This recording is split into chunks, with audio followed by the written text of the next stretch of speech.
Quem torna a relação difícil? Ele, ela, entendeu? Eu me dediquei muito e sofri muito também. Ela tinha muitos ciúmes, ela não gostava de conversar com as minhas filhas, ela reclamava se eu abraçava e beijava as minhas filhas. E chegou um dia que eu descobri que eu estava sendo traído e foi um balde d'água muito grande, assim, sabe? Ela era muito controladora e possessiva. Eu só sou o que eu sou porque a Rô é quem é na minha vida. Durante todos esses anos, trabalhando como jornalista, uma pauta frequente na redação era a violência contra a mulher. Mas, com o passar do tempo, nós desenvolvemos algumas habilidades de observar ao conversar com as pessoas e também com a própria intuição. E eu cheguei a uma pauta bem diferente. O que acontece com os homens?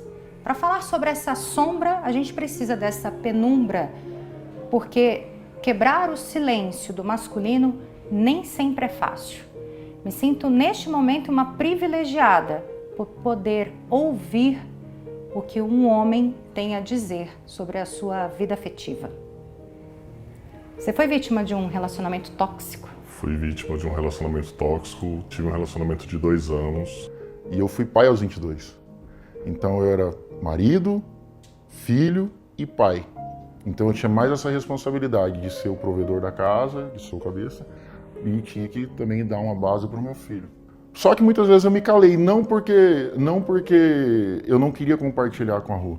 Eu entrei numa relação em que a Rô tinha acabado de perder o pai. Então ela viu na minha figura um esteio. E eu quis ser esse esteio para ela. Pedia qualquer coisa para mim, eu não tinha esse, não dá, né? Eu tentava fazer de tudo. Ou eu pegava uma moto emprestada para ir comprar, ou eu pegava e ia de a pé. Eu sempre queria deixar a pessoa confortável do meu lado. Quando eu conheci ela, ela já estava saindo de um relacionamento. Nós entramos nesse relacionamento e quando eu saí da vida dela, ela entrou em outro relacionamento logo na sequência. O que te atiçou os olhos para esse relacionamento no começo? Vou falar uma coisa para você, a inteligência. Sério? Beleza física existe tudo, mas a inteligência. A inteligência mesmo. Inteligência intelectual. Extremamente inteligente intelectualmente falando. Mas emocionalmente não. Não. Quando eu descobri a traição, eu fiquei muito mal, entendeu? Não vou mentir, eu fiquei mal, fiquei revoltado. Era os filmes da posse. Toda atenção Você não podia fazer nada. Toda atenção era pra ela, tudo era pra ela. E eu mudei de cidade pra viver esse relacionamento. Então, tipo assim, eu apostei tudo que eu tinha, o que eu não tinha pra ver se ia dar certo. Dentro de 4 paredes, o que acontecia? O relacionamento abusivo, ele vai tomando proporções e cada vez mais a pessoa que agride fica mais confiante. Então, as palavras acabam virando agressões até chegar no momento da agressão física. Ele tem um crescimento. Você chegou a sofrer agressão? Cheguei a ser agredido, sim. O basta foi uma crise que ela teve porque eu estava no vídeo chamado com os meus sobrinhos, com as minhas filhas, estava atrapalhando ela, daí tudo bem.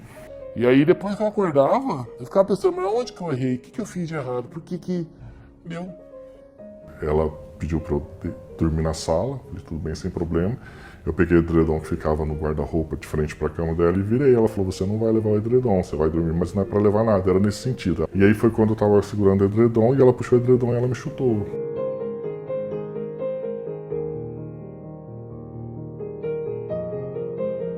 Tóxico é tudo aquilo que envenena, destrói, corrói a relação.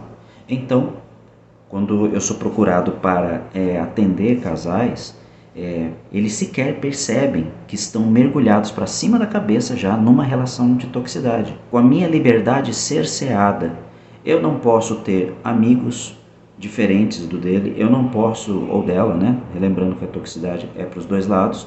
Quando uma pessoa do sexo oposto não pode curtir uma foto minha, quando a pessoa não me incentiva a estudar, a melhorar no trabalho, a crescer profissionalmente, quando eu devo estar sempre dentro de uma redoma e que eu só consigo circular aonde este meu parceiro ou minha parceira permita que eu vá. Durante muito tempo a sociedade olhava para os homens cultos, aqueles que tinham conhecimentos adquiridos em livros, numa biblioteca assim. O machismo fez com que os homens fechassem o coração e abrissem só a razão. Mas você sabe que isso tem mudado? Eu estou num consultório terapêutico clínico, de um psicólogo, e hoje 70% dos clientes são homens. Houve uma inversão. Eles também estão buscando por autoconhecimento. Há um pouco tempo atrás eu fiz terapia, comecei a conversar e ela explicou, falou, a culpa não é sua, você fez a sua parte. Se a pessoa achou que o que você fez não estava bom, então você tinha que seguir seu caminho, que nem você fez, eu segui meu caminho. São dores diferentes, né? São dores diferentes, mas são dores humanas. Acho que uma coisa interessante é pensar, os homens sofrem tanto quanto as mulheres. A diferença é que as mulheres falam muito mais das suas dores. É permitido às mulheres falar das suas dores. Aos homens não é permitido falar. Um homem que fala de dor é um fraco, né? Um homem que fala de dor é frágil. Então por isso os homens se isolam, por isso os homens se tornam muito mais violentos. Porque é fraqueza falar da dor, é diferente das mulheres. Mas chega uma hora que dá vontade de você pegar assim, sabe? Chutar o balde, largar tudo, entendeu? Aquela revolta, aquele vazio no coração. Eu sofro. Eu não sou de chorar. Não porque o homem não chora. Porque eu prefiro encarar o problema. Você acha que seu coração já está curado? Não, já. Como que você conseguiu se curar? Foram 3 meses de luto intensos, realmente, a depressão e o que aconteceu. Mas é o seguinte, é que é o amor próprio. É a valorização do ser pelo que ele é. Hoje, os homens estão tentando saber o que é ser homem. E isso traz os homens, sim, para a clínica, né? Traz para a terapia, impulsionados principalmente por sintomas físicos, né? Adoecimento, disfunção erétil, ejaculação precoce, depressão em homem que vem muito, cada vez maior, e principalmente a depressão associada com sintomas agressivos, né? Então eu tinha um gasto mínimo, outro mês você tem todos aquele monte de conta e as responsabilidades. E a gente não é treinado para isso. A gente não é treinado para isso na escola, na vida. A vida ela te ensina com o jogo acontecendo. Então, do dia para a noite, você se torna um responsável da casa. Não é fácil, entendeu? Não adianta você chegar e falar, eu fui traído e superei e tô feliz. Não.